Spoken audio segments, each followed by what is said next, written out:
Hello friends, welcome to SY academy. इस video में हम बात करेंगे beginning of the new world order. New world order का मतलब है कि वो दुनिया जो यूएसए के हिसाब से चलेगी ना, वो ही न्यू वर्ल्ड ऑर्डर है। इसको हम देखते हैं। The sudden collapse of the Soviet union took everyone by surprise. तो यही सेम बातें अभी तक रिपीट हो रही है कि सब सरप्राइज हो गए थे। कोलैप्स इतनी जल्दी कैसे हो गया? हो लग तो रहा था होगा 3-4 दशक में, लेकिन बड़ी जल्दी से हो गया था। While one of the two superpowers ceased to exist, the other remained with all its powers intact, even enhanced. तो एक सुपर पावर यूएसएसआर तो समाप्त हो गई, दूसरी सुपर पावर बनी रही और बल्कि और स्ट्रांग हो गई। Thus, it would appear that the US hegemony began in 1991 after Soviet power disappeared from the international scene. तो जनरली ये दिखता है कि यूएसए का दबदबा दुनिया में है ना, हेजेमनी जिसे कहते हैं, दबदबा दुनिया में, वो जो है वो शुरू हुआ है 1991 से। ठीक है। अ, और मतलब अगर किसी को डाउट भी था ना, तो वो भी अब डाउट हट गया था कि हाँ जी, अब तो यूएस की हेजेमनी ही चल रही है 1991 के बाद में। तो मतलब एक सर्टेनली डिसाइड हो गया। पर आप ये याद रखना कि हेजेमनी जो है ना, वो काफी टाइम पहले से ही चल रही थी। पहले से कब से?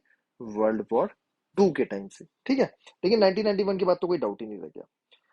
This is largely correct, but we need to keep in mind two riders to this. तो दो चीजें ध्यान रखिएगा दोस्तों, जो अभी हम देखते हैं। First, as we shall see in this chapter, some aspects of US hegemony did not emerge in 1991, but in fact go back to the end of the Second World War in 1945.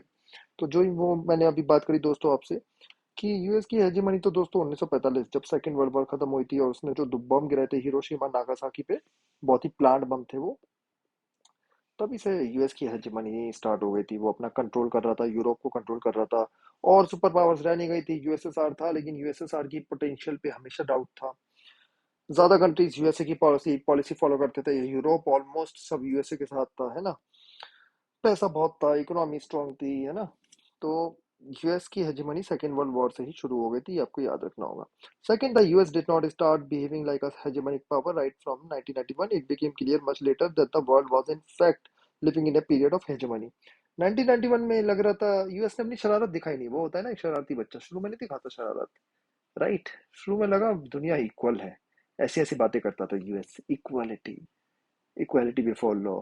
फिर बात आई equality of American, है ना। तो exactly आपको 1991 के time पे नहीं दिखेगी यूएस हेजेमनी। आपको स्टेट जो बिल्कुल सर्टेनली वो दिखना शुरू हो जाएगी, वो 2001 के बाद दिखना शुरू हो जाएगी, जब वर्ल्ड ट्रेड सेंटर पे हमला होगा। Let us therefore look at this process by which US hegemony got established more closely. तो अब थोड़ा सा एग्जैक्टली हम देखेंगे 1990 में ऐसा क्या हुआ कि यूएस हेजेमनी जो है वो ज्यादा ही स्टार्ट होने लग गई। In August 1990, Iraq invaded Kuwait, rapidly occupying and subsequently annexing it.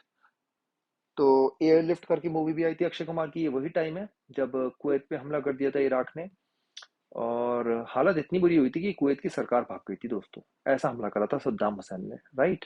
कि कुवैत की सरकार ही भाग गई थी, कि कोई सरकार ही नहीं थी। तब इंडिया ने एयरलिफ्ट कराया था उस टाइम में, राइट। तो वही एयरलिफ्ट पे मूवी बनी है। और बुरी तरीके से कुवैत ने हमला करा था। After a series of diplomatic attempts fail at convincing Iraq to quit its aggression, the United States mined the liberation of Kuwait by force. तो काफी ज्यादा नेगोशिएशंस हुई इराक के साथ, भाई सद्दाम हुसैन साहब मान जाओ, क्या कुवैत पे हमला कर रहे हो, सब भाई भाई है ना। माने ही नहीं। उसके बाद यूनाइटेड नेशंस ने बोला कि कुवैत को ना आप फोर्स से लिबरेट कराओ, यूएन जो है ऐसा मैंडेट पास कर सकता है। For the UN, this was a dramatic decision after years of deadlock during the Cold War. Generally UN दोस्तों काफी सालों से कोई डिसीजन सही से ले नहीं पाता था। वो था पॉलिसी पैरालिसिस की, डिसीजन मेकिंग नहीं हो पाती है ना। तो ये डिसीजन लिया था, काफी बड़ा डिसीजन था।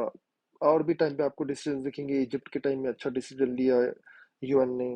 और भी आपको दिखेंगे कहीं कहीं अच्छे डिसीजन लिए। तो ये एक ड्रामेटिक डिसीजन था। US president George H W Bush held the emergence of a new world order.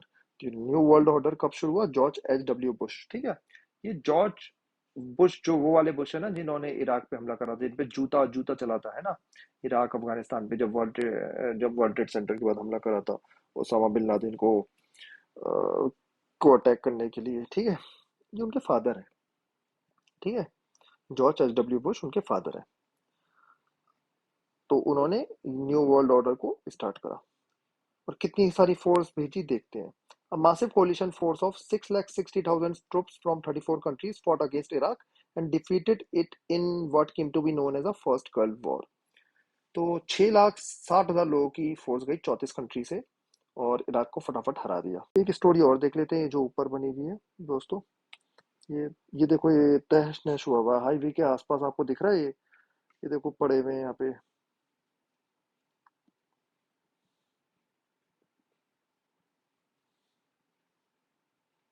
देखो हाईवे के आसपास ये ट्रक व्रक बसें पड़ी हुई हैं। देखते हैं क्या है। The picture of burn and broken vehicles was taken on the highway of death. इसे हाईवे ऑफ डेथ कहते हैं।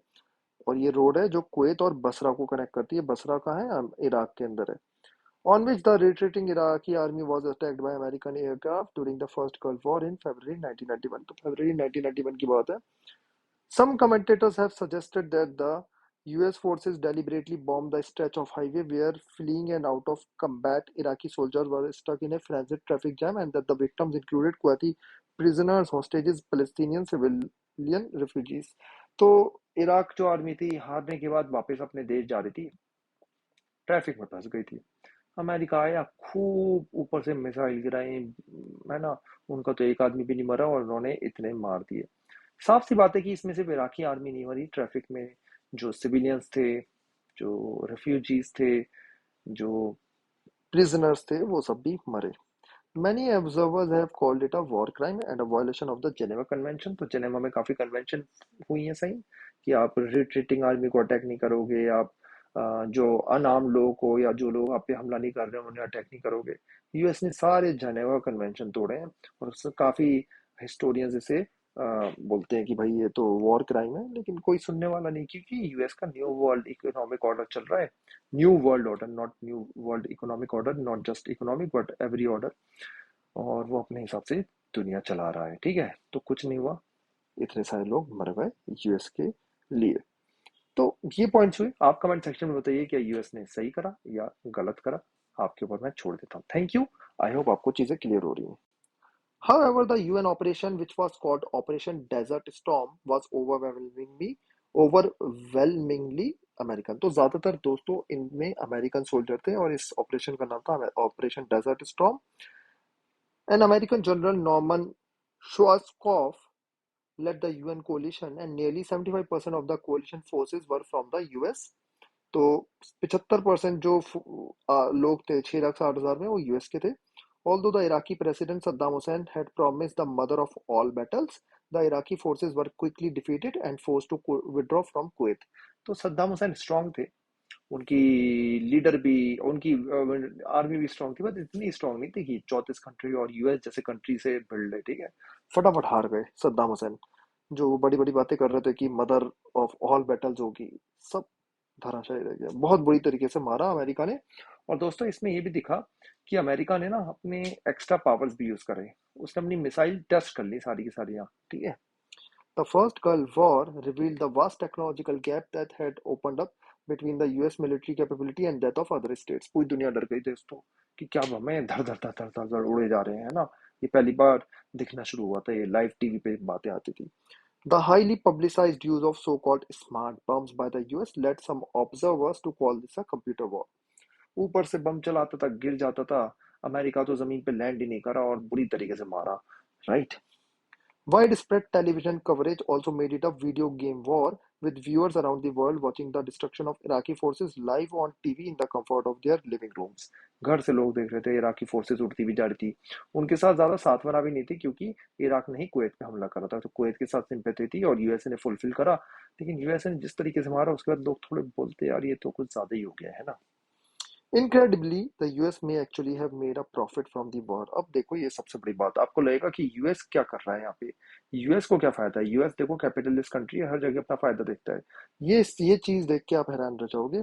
According to many reports, the US received more money from countries like Germany, Japan, Saudi Arabia than it had spent on the war। तो Germany, Japan, Saudi Arabia ने क्यों support करा? Saudi Arabia was always against Saddam Hussain. जो उनकी policies थी उसके हमेशा against था। सऊदी अरब बड़ा खुश हुआ था जब सद्दाम हुसैन को फांसी चढ़ी थी। और इनके तीन कंट्रीज ने यूएस को इतना पैसा दिया जितना उसका खर्च भी नहीं हुआ वॉर में। तो देखो वॉर तो फायदेमंद रही, है ना। तो ये है दोस्तों फर्स्ट गल्फ वॉर, और लोगों को दिखा न्यू वर्ल्ड ऑर्डर की यूएस कहीं कुछ अगर ऑर्डर बिगड़ रहा है दुनिया का, तो उसको ऑर्डर को सही कौन करेगा? यूएस करेगा, ठीक है। दुनिया की हर प्रॉब्लम जो है वो यूएस की प्रॉब्लम है ना। तो ऐसे हर जगह इंटरफेयर करने लग गया सबके इंटरनल मैटर्स में।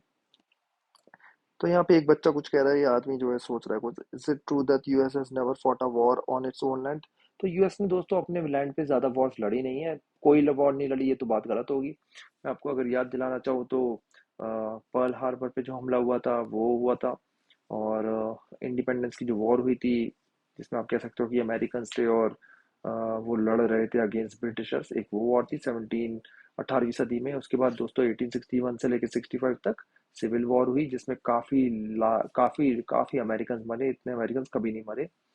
लेकिन हाँ, अगर आप ये देखो कि वॉर हुई, जैसे कंट्रीज के बीच में वॉर होती है ना, जैसे इंडिया पाकिस्तान के बीच में हुई, या और भी कुछ देख लो वॉर से, वर्ल्ड वॉर टू में यूरोप जैसे धराशायी हो गया, तो वैसे लैंड पे वॉर अमेरिका के साथ कभी हुई नहीं है। कनाडा और मेक्सिको नेबर्स हैं, उनसे कभी वॉर का है ही नहीं।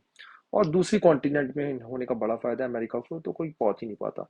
तो काफी थ्योरिस्ट या हिस्टोरियन कहते हैं कि भैया यूएस को पता ही नहीं है कि वॉर होने का मतलब क्या होता है, क्योंकि उसके लैंड पे तो कोई वॉर हुई नहीं।